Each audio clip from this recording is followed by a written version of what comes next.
Hi hello friends, welcome back to our channel explore with Keerthu. இன்றைக்கி நம்ம Maggi எப்படி செய்கிறதுன்னு தான் பார்க்க போகிறோம். மேகி நான் எனக்கு பிடிச்ச மாதிரி ஒரு மெத்தடில் செய்வேன். அந்த மெத்தடை நான் இன்றைக்கி உங்களுக்கு செஞ்சு காமிக்க போகிறேன். இது நான் ஆல்ரெடி டெஸ்டிங் அவுட் 5 minutes கிராஃப்ட்ஸோட மேகி ஹேக்ஸ்லேயும் சொல்லியிருந்தேன். அண்ட் நம்மளோட 24 hours challenge uncooked food challenge செஞ்சுருந்தோம்.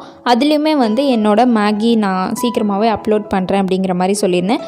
So நான் இந்த மாதிரி தான் மேகி செஞ்சு சாப்பிடுவேன். எனக்கு ரொம்ப ஃபேவரட்டான ஒரு மெத்தட் இது. ஸோ இப்போ இந்த மெத்தட் எப்படி அப்படிங்கிறத பார்க்குறதுக்கு முன்னாடி நீங்கள் இன்னும் நம்ம சேனலை சப்ஸ்கிரைப் பண்ணலன்னா கீழே இருக்க சப்ஸ்கிரைப் பட்டன் அமுக்கி பக்கத்துலேயே ஒரு பெல் ஐக்கான் இருக்கும், அதையும் டேப் பண்ணிங்க அப்படின்னா அதில் 3 ஆப்ஷன் கேட்கும். அதில் ஆல் அப்படிங்கிற ஆப்ஷனை செலக்ட் பண்ணி வச்சுக்கோங்க. ஸோ தட் நான் எப்பப்பெல்லாம் வீடியோஸ் போடுறேனோ அப்பப்பெல்லாம் உங்களுக்கு ஒரு நோட்டிஃபிகேஷன் வந்துடும்.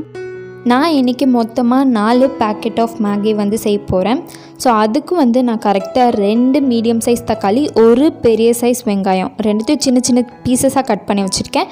இப்போது ஒரு எம்டி கடாயில் நான் கரெக்டாக 2 ஸ்பூன் அளவு ஆயில் ஊற்றிக்கிறேன். ஆயில் நல்லா ஹீட் ஆனதுக்கப்புறம் நம்ம கட் பண்ணி வச்சுருக்க வெங்காயத்தை ஃபஸ்ட்டு போட்டு நல்லா வதக்கிக்கிறேன்.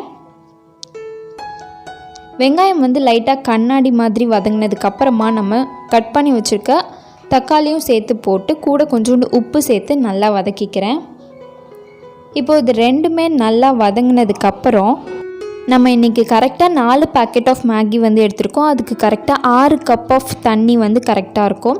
ஒரு பேக்கெட் ஆஃப் மேகிக்கு 1.5 கப்பு தண்ணி கரெக்டாக இருக்கும். ஸோ அது எல்லாத்தையும் ஆட் பண்ணிவிட்டு தேவையான அளவு பெப்பர் பவுடர், கூடிய ஒரு பிஞ்ச் ஆஃப் மஞ்சள் தூள், கூடிய ஒரு spoon of chicken masala add பண்ணி நல்லா மிக்ஸ் பண்ணி விட்டுக்கலாம். இது கூடிய நம்மளோட மேகி மசாலா, எல்லா பேக்கெட் ஆஃப் மேகி மசாலாவையும் ஆட் பண்ணிக்கலாம். நம்ம இதில் நான் எக்ஸ்ட்ராவாக சில்லியோ இல்லை சில்லி பவுடரோ நான் சேர்க்கலை. இந்த காரமே எனக்கு கரெக்டாக இருக்க மாதிரி தெரியும். அதனால நீங்கள் எக்ஸ்ட்ராவாக காரம் சேர்ப்பீங்க, எக்ஸ்ட்ரா நிறைய காரம் சாப்பிடுவீங்க அப்படின்னா எக்ஸ்ட்ராவாக சில்லி பவுடர் இல்லாட்டி சில்லி ஆட் பண்ணிக்கோங்க. சின்ன பசங்க சாப்பிடுவாங்க அப்படின்னா சில்லி பவுடர் ஆட் பண்ணிக்கோங்க. இல்லை கொஞ்சம் பெரியவங்க சாப்பிடுவீங்க அப்படின்னா சில்லி ஆட் பண்ணிக்கோங்க. இப்போ நம்ம அந்த தண்ணி நல்லா கொதிக்க ஆரம்பித்ததுக்கப்புறமா நம்மளோட மேகியை உள்ளே போட்டிருக்கோம். உள்ளே போட்டு லைட்டாக ஒரு மிக்ஸ் கொடுத்துருங்க. நான் அந்த மேகியை உடைக்காமல் போட்டிருக்கேன். எனக்கு அது நல்லா நீட்டாக இருந்தால் ரொம்ப பிடிக்கும். உங்களுக்கு அந்த மாதிரி பிடிக்காது அப்படின்னா மேகியை நல்லா உடச்சி விட்டு கூட நீங்கள் போட்டுக்கலாம். ஸோ இதோட மிகப்பெரிய ஸ்பெஷாலிட்டியே சிக்கன் மசாலா தான். சிக்கன் மசாலா ஆட் பண்ணால் மட்டும்தான் இதோட டேஸ்ட் கொஞ்சம் எக்ஸ்ட்ரா பவர்ஃபுல்லாக இருக்கும். நான் இது நிறைய வீடியோவில் சொல்லியிருக்கேன். ஸோ நீங்கள் சிக்கன் மசாலா கண்டிப்பாக ஆட் பண்ணுங்கள். அப்படி ஆட் பண்ணல அப்படின்னா இந்த தக்காளி போட்டிருக்கோம் இல்லையா, அதோட புளிப்புத்தன்மை அதிகமாகி டேஸ்ட்டே மாறிடும். ஸோ வெங்காயம் தக்காளி போட்டிருக்கிறதுனால எக்ஸ்ட்ராவாக நீங்கள் சிக்கன் மசாலா ஆட் பண்ணால் தான் நல்லாயிருக்கும். ஸோ இப்போ நல்லா கொதிச்சாச்சு.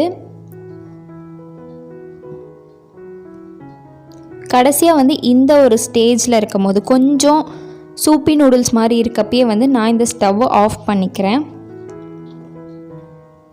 ஃபுல்லாக எல்லா தண்ணியும் எவாப்ரேட் ஆனதுக்கப்புறமா ஆஃப் பண்ணோம் அப்படின்னா அது கொஞ்ச நேரத்துலேயே நல்லா கட்டியான மாதிரி இருக்கும். ஸோ அதனால் நான் இந்த ஒரு ஸ்டேஜில் ஸ்டவ்வை ஆஃப் பண்ணிக்க போகிறேன்.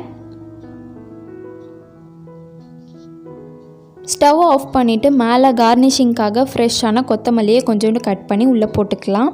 இது ஒரு நல்ல ஃப்ளேவர் கொடுக்கும். இப்போது இதை எடுத்து ஒரு பவுல்லையோ இல்லை பிளேட்லேயோ இதில் வேணால் சர்வ் பண்ணிடுங்க. சர்வ் பண்ணதுக்கப்புறமும் கூட கொஞ்சோண்டு கொத்தமல்லி ஆட் பண்ணிக்கோங்க. ஸோ அவ்வளோதான், நம்மளோட மேகி ரெடி ஆயிடுச்சு. இந்த மாதிரி மெத்தடில் நீங்கள் கண்டிப்பாக செஞ்சு பார்த்துட்டு எனக்கு கமெண்ட்டில் சொல்லுங்கள் எந்த அளவுக்கு உங்களுக்கு வந்துச்சு. அண்ட் இது என்னோடய ஃபேவரட்டான ஒரு மெத்தட். இந்த மெத்தட் உங்களுக்கு ரொம்ப பிடிச்சிருக்கா பிடிக்கலையா அப்படிங்கிறதையும் எனக்கு கீழே கமெண்ட்டில் சொல்லுங்கள். ஸோ இந்த வீடியோ உங்களுக்கு யூஸ்ஃபுல்லாக இருக்கும்னு நான் நம்புகிறேன். யூஸ்ஃபுல்லாக இருந்துச்சுன்னா கீழே இருக்க சப்ஸ்கிரைப் பட்டன் அமைக்கி சப்ஸ்கிரைப் பண்ண மறக்காதீங்க. அண்ட் நிறைய பேர் நம்ம சேனலை சப்ஸ்கிரைப் பண்ணாமலே பார்த்துட்ருக்கீங்க. அவங்கெல்லாம் ஒரு செகண்ட் டைம் எடுத்து சப்ஸ்கிரைப் பண்ணிட்டீங்க அப்படின்னா இந்த மாதிரி நிறைய வீடியோஸ் கொடுக்கறதுக்கு எனக்கு ரொம்ப ஜாலியாகவும் இன்ட்ரெஸ்டிங்காகவும் இருக்கும். ஸோ சப்ஸ்கிரைப் பண்ணிவிட்டு பாருங்கள். ஸோ இந்த வீடியோவை இதோட முடிச்சுக்கலாம். நம்ம நெக்ஸ்ட் வீடியோவில் பார்க்கலாம். பாய்.